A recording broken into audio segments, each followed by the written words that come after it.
Hi everyone, in front of me I've got OPPO A80 and let me share with you how to activate automatic system updates on this device.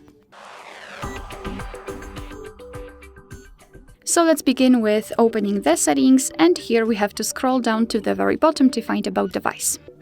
Now we have to scroll down and enter the version option and keep tapping on the version number until you'll see that you're in the developer mode. If you want to learn more about the developer options, I highly recommend to check our tutorial about it. So now after activating, we can enter general settings and tap on additional settings.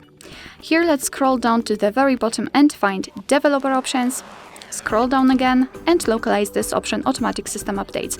All you have to do is to tap on the switcher, and from now on, since this option is active, your device is allowed to apply the updates whenever it will be restarted. So you do not really have to manually update your device. However, remember about restarting it from time to time so it will have a chance to download and apply the updates. Of course, you can turn this option off just by tapping on the switcher again.